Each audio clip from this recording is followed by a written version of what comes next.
में हो जाए घमासान।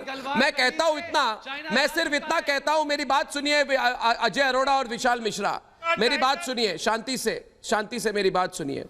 2-3 बातें कहूंगा, उसके बाद आप आइए डिबेट पे। 2-3 बातें कहूंगा, उसके बाद आप डिबेट पे आइए। और ज्यादा बोलेंगे तो टॉर्पीडो चला दूंगा। ये टॉर्पीडो ऐसी चीज होती है ना कि आपको 1 मिनट में आपकी पनडुब्बी वहां पे नीचे गिर जाएगी। बात सुनिए मेरी, मुझे बताइए अजय अरोड़ा जी, उसको भी देख लेंगे। अब भी शक करोगे?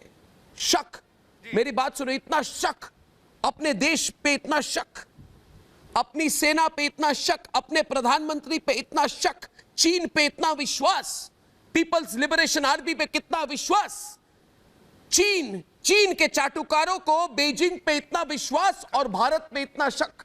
विशाल, समझ में नहीं आता, मुझे बताओ अजय अरोड़ा, क्या देश की सेना पे तुम लोग अब शक करोगे? अब भी शक करोगे कि चीन भारत की सीमा में चला आया? शक करोगे? अब भी शक करोगे तुम शकबाज? अब भी शक करोगे कि भारत ने चीन के सामने सरेंडर कर दिया? बोलोगे फिर से कि हमारे जवान निहत्थे थे? अरे शकबाज, मेरी बात सुनो, देश तुम पर शक करता है, मैं तुम पर शक करता हूं, मैं तुम पर शक करता हूं, शक मैं करता हूं आप पर, शक मैं करता हूं आप पर। हमारे हिंदुस्तान पर तुम कैसे हर बार शक क्यों करते हो? अर्नब जी मेरी बारी, हमारे देश पर इतना शक, बीच में ना बोले अर्नब जी, भारत पे इतना शक, पाकिस्तान पे विश्वास, चीन पे विश्वास, बेजिंग पे विश्वास, देश अर्नब एक बात कहना चाहता हूं, चलेगा, मुझसे सहा नहीं जाता, ये खाते हिंदुस्तान की है, मुझसे सहा नहीं जाता, चाइना की है।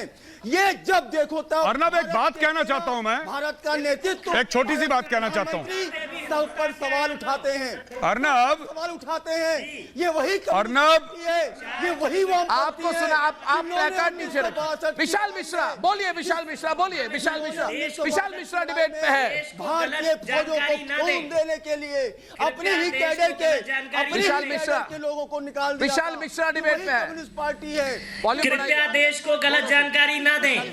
देश में नो मैन जोन का एरिया नो मैन जोन बना हुआ है। देश को गलत जानकारी ना दें। विशाल मिश्रा पहले तो इन कांग्रेसियों को, पहले तो इन वामपंथियों को एलएसी और एलओसी का अंतर पता होना चाहिए कि एलएसी होता है एरिया ऑफ परसेप्शन होता है, जहां पर पेट्रोलिंग होती है, दोनों का राइट होता है और वहां पर परमानेंट स्ट्रक्चर नहीं क्रिएट किया जा सकता है। और आज यहां पर बैठकर कह रहे हैं कि जी नहीं, ये बताइए अगर चाइनीज आर्मी आई थी तो गई कहां?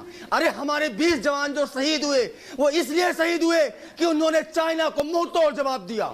हमारे 20 जवान जो शहीद हुए वो शहीद हुए, लेकिन चाइना के 43 जवानों को मारकर शहीद हुए। लेकिन नहीं, सेना के शौर्य पर सवाल, सेना के पराक्रम पर सवाल, प्रधानमंत्री के नेतृत्व पर सवाल। जब 43,000 स्क्वायर किलोमीटर जमीन दे दिया था, बिना मांगे गिफ्ट में दे दिया था, उस दिन को भूल गए, उस दिन के स्टेटमेंट को भूल गए नेहरू जी के लोकसभा में, जो उन्होंने कहा था कि वहां पर तो एक घास का तिनका भी नहीं उगता है। जी नहीं, आप भूल गए। राहुल गांधी जी ट्वीट करते हैं, राहुल गांधी जी ट्वीट करते हैं कि प्रधानमंत्री चुप्पियों में कहां छिपे हुए हैं। 11 डिफेंस स्टैंडिंग कमेटी की मीटिंग हुई, किसी भी मीटिंग में शामिल नहीं हुए, किसी भी मीटिंग में नहीं शामिल हुए। मैं आपको तारीख बता सकता हूं, पहली मीटिंग 27 सितंबर 2019 को हुई थी, तब से लेकर प्रधानमंत्री में शामिल होना, मित्र प्रकाश हार गए, तब वो बैंकॉक में नहीं, बिल्कुल नहीं हारा मैं, 2014 नहीं, बिल्कुल नहीं हारा मैं। प्रधानमंत्री जी, इससे पहले आपको याद नहीं है, इससे पहले आपको याद नहीं है 1971 में इंदिरा गांधी जाती है, प्रधानमंत्री लद्दाख में जाती है और दहाड़ के आती है कि जिस भाई चीन, प्रधानमंत्री जी केवल अगर आप बोलना सुनेंगे, अगर मुझे सुन नहीं सकते, अगर आप मुझे विशाल मिश्रा, आपको बोलने का कोई अधिकार नहीं है। ये भारत का पराक्रम है, ये भारत के सेना का पराक्रम है कि हमने चाइना को पीछे ढकेल दिया है, चाइना को पीछे जाने पर पराक्रम है, भारत के सेना का पराक्रम है, भारत के सेना का पराक्रम है, जरूर है भारत के सेना का पराक्रम, लेकिन प्रधानमंत्री का पराक्रम कहा जाता है। प्रधानमंत्री जाते हैं चीन को दुश्मन तक नहीं बोल पाते हैं, प्रधानमंत्री का पराक्रम कहा जाता है। प्रधानमंत्री चीन को दुश्मन तक नहीं बोल पाते हैं, प्रधानमंत्री का पराक्रम कहा जाता है। आप गलत डिबेट कर रहे हैं। इंदिरा गांधी